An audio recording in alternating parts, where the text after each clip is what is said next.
अगर आपने भी जून 1999 में निफ्टी 50 में अगर 1 लाख रुपए इन्वेस्टमेंट किया होता तो आपका जो पैसा था एज ऑन 30 अप्रैल 2021, तो आपकी इन्वेस्टमेंट की वैल्यू होनी थी 16.50 लाख समथिंग, जो है आपकी वैल्यू होनी थी। आपका 1 लाख रुपया बढ़कर जो है उसमें 15 गुना रिटर्न है जो आपको मिल जानी थी एज ऑन 30 अप्रैल 2021।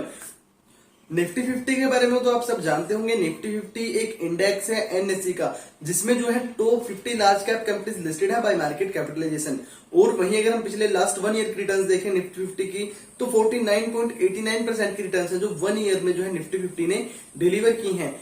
और आज की इस वीडियो में बात करने वाले हैं निफ्टी 50 बेस्ड एक इंडेक्स फंड के एनएफओ के बारे में, जो कि कोटक म्यूचुअल फंड हाउस की तरफ से लॉन्च किया जा रहा है। फंड का जो इशू है 31 मई 2021 से सब्सक्रिप्शन के लिए ओपन हो जाएगा। और कोटक निफ्टी 50 इंडेक्स फंड, और अभी आपको बता दें कि फरवरी 2021 में ही कोटक म्यूचुअल फंड की तरफ से Kotak Nifty next 50 index fund भी जो है लॉन्च किया गया था।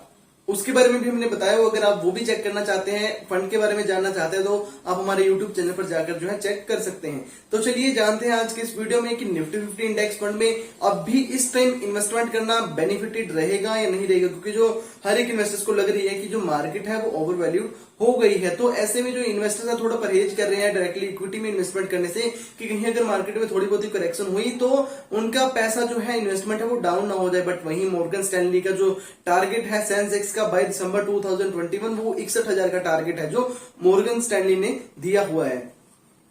तो चलिए देखते हैं कि क्या होता है आने वाले टाइम में। तो ग्रोथ तो पक्की है ही है, बट अभी कुछ नहीं बोल सकते कि क्या अब मार्केट डाउन जाएगी या अप जाएगी। तो एनएफओ का जो इशू है 31 मई 2021 से सब्सक्रिप्शन के लिए ओपन हो जाएगा, और 14 जून 2021 को है जो सब्सक्रिप्शन के लिए क्लोज हो जाएगा। आफ्टर 5 to 6 डेज के बाद है जो स्कीम है जो रीओपन हो जाएगी इन्वेस्टमेंट के लिए।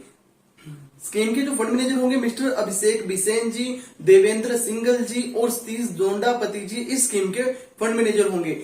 और अगर आप डेली फाइनेंस से रिलेटेड अपडेट चाहते हैं तो आप गूगल पर जाकर हमारी www.investempires.com वेबसाइट को सर्च कर सकते हैं, जहां पर हम फाइनेंस से रिलेटेड, म्यूचुअल फंड से रिलेटेड, स्टॉक से related, everything related with finance हम जो है न्यूज अपडेट वहां पर करते रहते हैं। और आप हमारे मेल सब्सक्रिप्शन बॉक्स को भी सब्सक्राइब कर सकते हैं, जहां पर आपको डेली न्यूज लेटर है जो वो आपको सेंड कर दिया जाएगा। जो भी आप फाइनेंस से रिलेटेड न्यूज होंगी, जो भी अपडेट्स होंगी, वो डेली बेसिस पर जो है आपको मेल कर दी जाएंगी। और अगर आप अपना डीमैट अकाउंट ओपन करना चाहते हैं, डिस्क्रिप्शन में दिए गए लिंक के द्वारा अपना डीमैट अकाउंट भी ओपन कर सकते हैं। स्कीम का जो बेंचमार्क रहेगा Nifty 50 total return index scheme का बेंचमार्क रहेगा, और स्कीम में मिनिमम लमसम इन्वेस्टमेंट या फिर एसआईपी आप 100 रुपीज से स्टार्ट कर सकते हैं। स्कीम में जो रिस्क है वेरी हाई, स्कीम में जो है रिस्क रहेगा। और एक्सपेंस रेशियो के बारे में अगर हम बात करें तो एक्सपेंस रेशियो के बारे में भी अपडेट नहीं किया गया फंड हाउस की तरफ से। तो जब भी मुझे अपडेट मिलती है एक्सपेंस रेशियो के बारे में, कितनी एक्सपेंस रेशियो जो स्कीम में रहेगी, मैं कम्युनिटी में अपलोड कर दूंगा, वहां पर हम चेक कर सकते हैं।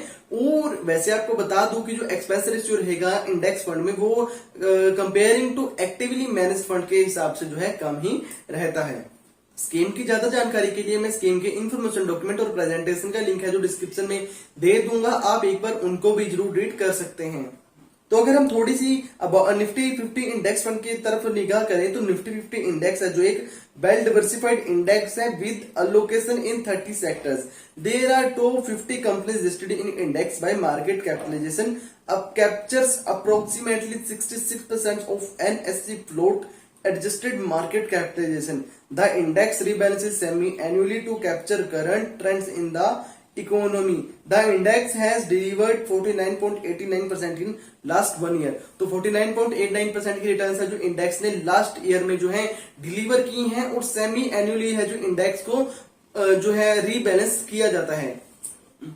तो जो स्कीम का इन्वेस्टमेंट ऑब्जेक्टिव है वो रिप्लिकेट करना है composition of Nifty 50, generate returns that are closely corresponding to the Nifty 50 total return index subject to tracking error।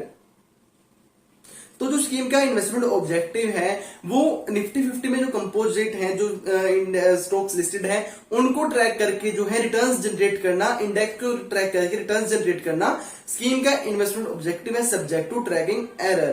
तो जैसी जैसी परफॉर्मेंस है जो निफ्टी 50 इंडेक्स की होगी, वैसी वैसी ही परफॉर्मेंस है जो वैसी वैसी नियर अबाउट रिटर्न्स है जो निफ्टी 50 के इंडेक्स फंड से जो है आपको मिल सकती हैं।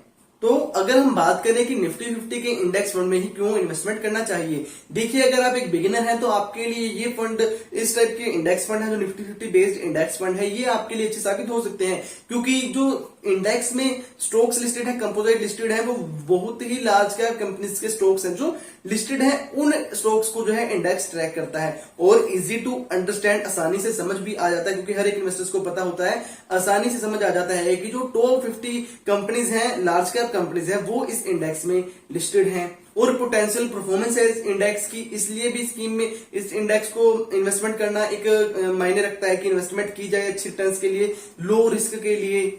और फंड मैनेजर का रिस्क नहीं रहता जब भी आप किसी इंडेक्स फंड में इन्वेस्टमेंट करते हैं, तो वो जो है पैसिव फंड कहलाते हैं, यानी कि कोई भी फंड मैनेजर जो उनको एक्टिवली मैनेज करने वाला नहीं होता। फिर भी मैनेज तो जो है फंड मैनेजर ही करते हैं, बट जो वो अपनी स्ट्रेटेजी को यूज करके जो है स्कीम का पोर्टफोलियो नहीं बनाते, ओनली जो है इंडेक्स में कंपोजिट लिस्टेड होते हैं, उनमें ही इन्वेस्टमेंट करके जो है स्कीम्स की जो इन्वेस्टमेंट ऑब्जेक्टिव होता है उसको अचीव करने में मदद की जाती है। और जो है लोअर एक्सपेंसेस होते हैं, जो एक्सपेंस रेशियो होता है इंडेक्स फंड में comparing to actively manage funds, वो होता है कम होता है। तो इसलिए जो 3-4 पॉइंट हैं जिनको ध्यान में रख के जो है आपके लिए एक निफ्टी 50 का इंडेक्स फंड है और जो इंडेक्स फंड है, पैसिव फंड्स है, वो आपके लिए अच्छे साबित हो सकते हैं। क्योंकि जो एक्सपेंस रेशियो होता है वहां भी काफी इन्वेस्टर्स अपनी निगाह रखते हैं कि एक्सपेंस रेशियो क्या लगेगा, क्योंकि वो भी रिटर्न्स को रिड्यूस करने में थोड़ी सी मदद करता है और एक्सिट लॉट भी स्कीम में बिल्कुल नहीं है। तो अगर आपको कभी नीड भी पड़ जाती है थोड़े टाइम बाद within from the units of allotment, from the date of allotment, तो आपको किसी भी प्रकार का एक्सिट लॉट देने की नीड नहीं रहती। तो अब अगर हम बात करें कि किन टाइप के इन्वेस्टर्स के लिए ये फंड सुइटेबल है, क्या आपको भी इस फंड में इन्वेस्टमेंट करना चाहिए, देखिए कर सकते हैं। जो इन्वेस्टर्स बिगिनर हैं, पैसिव इन्वेस्टर्स हैं, अपनी पैसिवली इन्वेस्टमेंट करना चाहते हैं, ज्यादा रिस्क नहीं चाहते, और जो रिस्क नहीं लेना चाहते कि जो फंड मैनेजर है उनका रिस्क नहीं लेना चाहते, क्योंकि जो फंड मैनेजर का भी रिस्क होता है। अभी फ्रैंकलिन टेम्पल्टन के केस में हुआ, जैसे कि 6 डेट स्कीम्स को बंद करना पड़ा क्योंकि फंड मैनेजर थे जो उन्होंने बहुत ही लो रेटेड क्वालिटी के जो है इंस्ट्रूमेंट से उनको पोर्टफोलियो में रखा हुआ था। तो वो फंड मैनेजर की वजह से ही हुआ ना, जो स्कीम्स को बंद करना पड़ा। तो काफी इन्वेस्टर्स का ट्रस्ट है वो भी म्यूचुअल फंड से उठा। मेरे भी कुछ क्लाइंट थे तो उन्होंने भी अपनी इन्वेस्टमेंट को जो है रिडीम कर लिया था उस टाइम जब वो केस हुआ था फ्रैंकलिन टेम्पल्टन वाला।